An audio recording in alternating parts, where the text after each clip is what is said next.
मागणा चक्षु चिकित्सा शिविर अनुष्ठित। Rajnagar block people for the need संगठन पक्षरु एही चक्षु चिकित्सा शिविर अनुष्ठित हो जाइछि। साई नेत्र मंदिर चक्षु चिकित्सालय सहायतारे हातीना स्थित लक्ष्मी बराहा हाईस्कूल परिसर में अनुष्ठित होइतिला। शिविर को 100 रु अधिक लोके आसी निजर चक्षु परीक्षा कराइथिले। अधिकांश वयस्क लोक चक्षु परीक्षा कराइबाकू एही शिविर को आसुथिबा देखिबाकू मिलिथिला। जेउमानंको मोतिया बिंदु थिबा जणा पड़छि सेमानंको आसंता 2 दिन मध्यरे चंडीखोल स्थित साई नेत्र मंदिर चक्षु चिकित्सालय रे मागणा ऑपरेशन करा जाई चश्मा प्रदान करा जिवो बोली पीपुल फॉर द नीड संगठन कर्मकर्ता कहिसेंती। ग्रामांचल रे एभली नियारा मागणा चक्षु चिकित्सा शिविर होइथिबारु स्थानीय अंचलर लोके खूब प्रशंसा करछंती।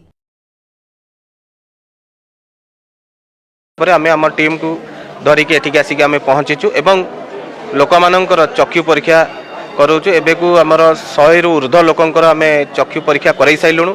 आमर ये स्कूल 1977 मसीह स्टार्ट होइछि एवं आमर ये पिला माने जे माने आयोजन करचंती फ्री चक्षु चिकित्सा शिविर से माने होचंती 2009 बैच रे पिला एवं सेमानकर जो प्रयास एटा ये अंचल पई अत्यंत उपकारी। न्यूज़ 6 ओडिया सत्य संकल्प और संघर्ष।